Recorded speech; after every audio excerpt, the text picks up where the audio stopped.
We shot a video just a moment ago about sort of the overview of understanding lip reductions. I want to spend a few minutes with you right now and just overview sort of the aesthetic ideas that are in my head as I'm going through the idea of a lip reduction. I'm going to talk first about the correction for fake lips because I think that's probably the main thing that most people come in for, but clearly I have a huge population of ethnic lips as well.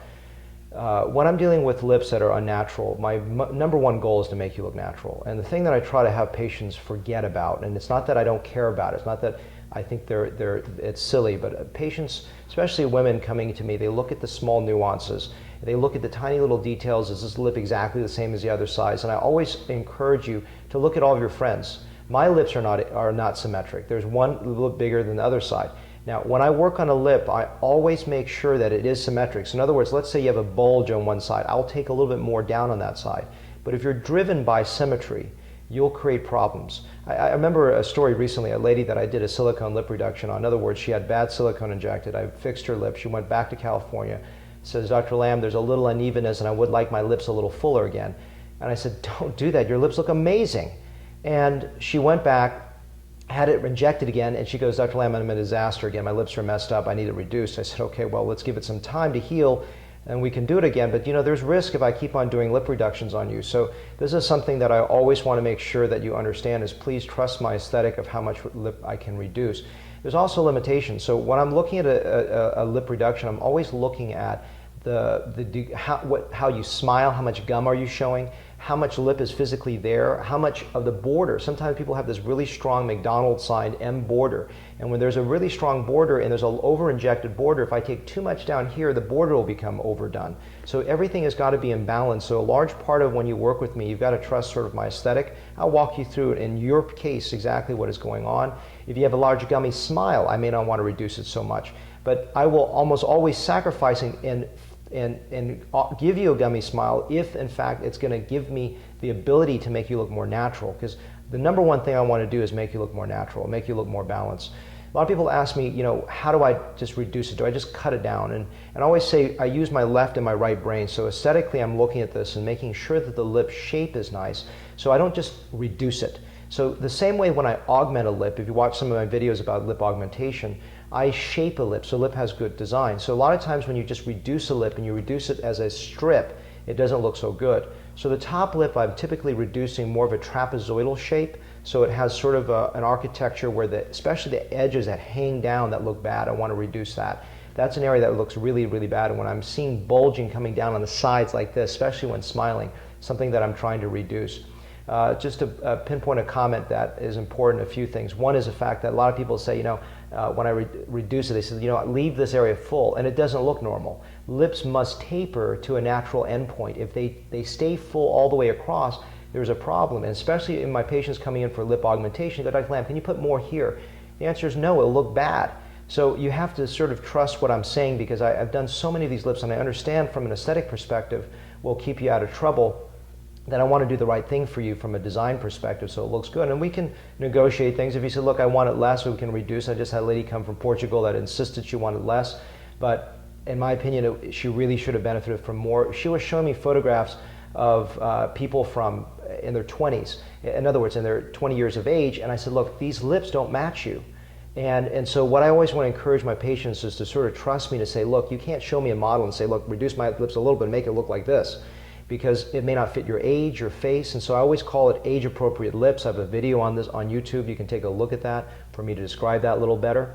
And so the top lip and the bottom lip have to be in balance. So some people come in, for example, sometimes it's ethnic lip reduction, to skip over to that topic, and they want their bottom lip reduced, and their top lip is quite large. It may not look right. Their top lip now could look too big. The analogy I always use is a glass of water. If I have a glass of water this big, and I ask you how big is this glass of water on a television screen, you will have no reference points. But if I put a shot glass next to it, it looks larger. I haven't done anything to the original glass of water. If I put a pitcher of water next to it, it looks smaller. So these are things that I always want you to understand. Is not just the size reduction, it's not just the reduction of the size relationship to how the lip functions, which is critical, but it's also how the lips match each other and then how the lips match the face. All of those elements come into play when I'm designing a lip. So even with ethnic lips, whatever it may be, I want to make sure that it makes sense for you so that I reduce the lips appropriately to match your face. Otherwise, sometimes people want the lips so thin it's not physically possible. Typically, I would say, and this is just sort of a ballpark, I can't reduce a lip more than maybe 40 to 50% vertical height. When you start getting a lip too small, like let's say you want it down to paper thin lips, that is not physically possible because there's nerve and blood supply inside. The lips also have mucosal areas that need to function, so your lip can be too tight. It can affect the way you smile. Unfortunately, I've made those mistakes in the past, and it's been a long time since I've had those problems, but this is why I've done hundreds of these cases, and I now understand how much to reduce, having done hundreds and hundreds and hundreds of these cases, that safety is so important. You may think, hey, I want it this small, and I'll go, look, this is not possible. And that's why when we talk about things, I'll give you understanding of, based on your anatomy, where things are. So if you send a photo to me, send a photo to me of your smiling, of your mouth open and closed. Those are probably the most helpful signs, and also a side view. People always ask me on my before and afters, can you show me more of a close-up of the incision which heals well? And I have some of those starting now. I have people with side views, open mouth, smile. I started to incorporate all those. So if you look through all my pages and pages of before and afters, if you say, well, how come some of your photos just have a frontal view? Those are my really old photos. The ones that have multiple views are there because people want to know, how does it look on all views? And it's important, all views. I totally agree. How does it look on smiling? How does it look on a side view? The other question people always ask me is, what have you removed? I mean, I'm so scared because I had fat in my lips. Have you ever done that? The answer is yes. There's almost yes to almost every type of lip injectable that's been placed in the lip. I have probably taken it out or taken it down. People always think that, can you just suction things out? Can you suction bioplastique out? Can you suction silicone out? Can you suction fat out? And you can't. I will tell you that most of the products are solid. So silicone, for example, which is my most common indication for lip reduction, is not a liquid. It goes in as a liquid, it becomes integrated with the tissues, and when you're done, you have to physically remove some lip tissue to get that result. So I know this is sort of just talking about different types of ideas, but it's important that you understand and comprehend some of the general aesthetic limitations that are there and what's going in my brain. So when you have a consultation with me, you say, oh yeah, I heard that video, or heard what you're talking about, it makes sense to me. Those are things that are very important.